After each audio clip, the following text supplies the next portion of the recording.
É isso aí, galera. Espero que tenham gostado do vídeo, né? Trouxemos informações aí bastante importantes. Temos aí o Paparazzo Boneco trazendo informações sobre o gasômetro. Durante a semana a gente trouxe também que o próprio prefeito do Rio de Janeiro se pronunciou, né? Teve a reunião lá com o Rodolfo Landim, o chefe de gabinete lá tanto do estado como da prefeitura, e aprovaram a construção do Flamengo. O Flamengo já está ok para a sua construção do estádio. Agora teve uma informação agora do GE, agora de noite, né? Há pouco tempo saiu também que a princípio, o custo do Flamengo em relação ao terreno do gasômetro vai ser pela metade, vai ser reduzido, o Flamengo vai gastar muito pouco em relação a isso. E também a questão do estádio, né, também vai gastar muito pouco, já que o próprio Rodolfo Landim vai atrás de investidores para a questão do name rights, né, para poder, em relação ao estádio, para poder a estrutura, levantar a estrutura e tudo mais, vai ficar um pouco mais reduzido. Isso é bom até para a saúde financeira do clube, né, que hoje o Flamengo hoje não tem mais dívida, a gente viu o último balanceio agora que é 50 milhões, que paga quando quer, né. Eu creio que o próximo ano já vai estar isso, vai estar liquidado. Até pelo alto valor que o Flamengo arrecadou ano passado, né? 1 bilhão e quase 400 milhões em arrecadação, bateu todos os recordes aí, bateu a própria CBF, né? Em arrecadação, e na América foi um dos maiores de arrecadação. E com isso o Flamengo tem tudo aí para finalmente sair o estádio do papel. Embora a gente saiba também que esse ano é ano de eleição, tanto para a prefeitura como também para em relação ao presidente do Flamengo, né? Ou seja, tem um interesse aí dos dois lados. Mas a boa notícia é que foi aprovado a construção do estádio. O Flamengo tem tudo aí para começar a levantar seu estádio ainda esse ano, né? Só falta depende agora da Caixa. A gente sabe que demora um pouquinho em relação ao tratamento do terreno, em relação ao gasômetro, a questão do gás lá e tudo mais. Vai ter um período de adaptação, de reestruturação para poder aquele terreno ali estar apto para poder receber toda aquela estrutura. Fazer aquele processo de descontaminação, tudo mais, aquela burocracia que vocês sabem, para poder começar a construção, tá bom? Mas o importante é que o primeiro passo já foi dado, o segundo passo também, né, que era a questão da liberação, já foi liberado. Agora falta só o Flamengo, lembrando que o Flamengo já tem um dinheiro do terreno, né? Já foi separado isso, já tem o dinheiro do terreno do gasômetro. E agora é só dar o primeiro passo aí, o terceiro passo aí para começar a questão da construção, tá bom? Enquanto isso, essa semana vai ter reunião, né? Eu falando em próprio presidente da Caixa Econômica para chegar a uma viabilização em relação a isso para poder definir o valor e o Flamengo fazer a compra, tá bom? Agora o que vai ficar faltando é só a questão mesmo dos investidores em relação ao name rights e tudo mais para poder o time de fato prosseguir com a venda com a construção do estádio, tá certo? Temos informações aqui importantes também. Ontem também tivemos bastante em mídia paulista, né? Não só a mídia paulista, mas também a mídia gaúcha também.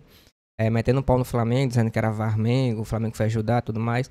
A gente sabe que o Flamengo não fez um bom jogo dentro do Atlético. Na minha opinião, esse ano foi um dos piores jogos. O Flamengo, na minha opinião, também não merecia ganhar o jogo, né? O empate seria mais justo ali, tanto para o Atlético como para o Flamengo. Mas o Flamengo ganhou o que importa, né? 3 pontos conquistados, entre aspas, né? Já que, na minha opinião, o Flamengo não foi bem, foi um péssimo desempenho, um time muito ruim tecnicamente dentro de campo. O gramado também não ajudou bastante, não colocando desculpa, né? Mas o gramado estava péssimo, se a gente viu a quantidade de areia aqui dentro do estádio. O próprio jogador não conseguia dar 2, 3 passes direito, a bola acabava desviando. O tique da bola também estava alto, o gramado estava duro, com bastante areia. Isso dificultou bastante a questão do estilo de jogo, tanto do Flamengo como do Atlético Goianiense, que gosta daquela passe mais curto, né? Um passe mais cadenciado. Isso prejudicou bastante o andar do jogo, fora as confusões e tudo mais. O único erro da arbitragem ali, embora já tenha saído ao VAR hoje, tirando qualquer conclusão, né, em relação a isso. O único erro ali que eu achei exagerado foi só a questão da expulsão lá no lance do Pedro, né? Na minha opinião, o Pedro não estava muito à frente, o goleiro poderia também pegar a bola, né? Achei exagerado, pra mim era só para cartão amarelo mesmo. Mas o juiz acabou expulsando o jogador do Atlético, né? Mas independente disso, o resto dos acertos estavam certos. O próprio pênalti no Bruno Henrique foi correto. O jogador atingiu o primeiro rosto do Bruno Henrique. A gente vê um certo espaço de tempo ali, né? O jogador atingindo o rosto do Bruno Henrique. Até, inclusive, ele postou nas redes sociais, né? A boca cortada, um corte bem profundo. E a gente vê a gravidade da pancada, né? A intensidade da pancada. Na minha opinião, foi certo ali o pênalti. A gente vê que ele dá a primeira cotovelada depois de um bom tempo, a bola passa. Ou seja, ele já foi com intenção mesmo de machucar o jogador. Na minha opinião, né? Não sei a opinião de vocês, na minha opinião foi correta a expulsão do Bruno Henrique. Em relação às outras é discutir, tá bom?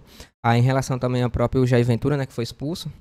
A princípio a gente ficou com aquela sensação que foi injusta, mas na súmula do árbitro foi colocado que ele respeitou a mãe do árbitro, né? Chamou o árbitro daquele suco de caju e depois mandou o quarto árbitro para aquele canto e xingou a mãe dele, a geração da mãe dele e tudo mais. E foi correta a expulsão. O próprio Tite foi defendê-lo, mas depois que viu a súmula, ele voltou atrás, né? Disse que foi correta a expulsão e tudo mais. Ele próprio falou isso na coletiva. E foi um jogo bem polêmico, um jogo bem quente, um jogo bem brigado, né? Um jogo bem intenso. E preocupa o desempenho do Flamengo na próxima temporada, tá bom? Em relação ao Matiasina, que sofreu a pancada na cabeça, foi até uma cena bem feia, né? No jogo, o jogador do Atlético cortou a cabeça, ficou bem dizer aberta aqui, na parte de cima. Foi bem feia a cena. O Matiasina ficou com um galo enorme na cabeça. Passou mal durante. Tava no banco de reserva, depois foi substituído. Ele passou mal, foi às pressas pro médico, ali próximo ao Serra Dourada. Ficou em observação, ainda não teve alta, né? A gente não sabe se vai ter alta amanhã, mas a princípio não deu nada, né? Só a questão do susto mesmo, da pancada. Mas até o momento não foi liberado e tá fora do jogo diante do São Paulo de quarta-feira, tá certo? Mesmo que ele receba alta amanhã, já vai ficar descartado pro jogo diante do São Paulo. Com isso, o Varela tá de volta, treinou hoje, ele não participou do último jogo, tava com quadro viral. E ficou bem preocupante, né? Isso, um quadro viral. A gente sabe o que é que tá acontecendo já, o terceiro, quarto jogador. E sempre antes dos jogos tem esse quadro viral, dor no corpo, febre, dor de cabeça. E já o terceiro já que é afastado depois disso, um pouquinho antes de começar os jogos. A gente não sabe o que é que tá acontecendo, né, lá no Rio. Mas independente disso, o Varela tá de volta, vai jogar diante do São Paulo, né? A gente sabe que jogou improvisado ali, o Ailton Lucas foi pra direita e o Matias ainda veio pra esquerda.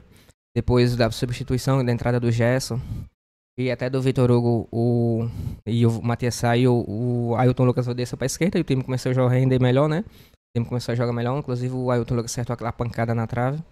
E o time desenvolveu melhor. A gente sabe que estava um pouquinho adaptado, até um pouco de dificuldade em relação à sua perna dominante, né? Que é a esquerda, ele estava para a direita. Isso dificultou bastante as jogadas do Flamengo, tá bom? Não inventando desculpa e tudo mais. Mas, na minha opinião, foi péssimo o desempenho do Flamengo, né? E preocupa para a temporada. Mas, independente disso, o time saiu com os 3 pontos. Na minha opinião, não merecia, né? Mas saiu com os 3 pontos. E agora é importante, quarta-feira, diante do São Paulo, tem que ganhar, né? Até para poder construir a gordurinha agora no começo do Campeonato Brasileiro, já que no meio do ano vai ter a Copa América. E o Flamengo vai ter 9 rodadas aí com o time desconfigurado, né? Com o time desfigurado já para a sequência do Brasileiro. Vai ser 9 rodadas, né? 27 pontos disputados, que vai fazer toda a diferença no final, tá certo? Lembrando que o jogo é quarta-feira, 9h30 da noite. Vamos ter casa cheia aí para Flamengo e São Paulo, jogo importantíssimo. Vamos ter o retorno no Varela e a volta aí do Gerson, né? Que já voltou agora domingo, mas a cada jogo aí tá evoluindo. Bom, espero que tenham gostado do vídeo. Se puder deixar o like, se inscrever no canal, vai ajudar bastante.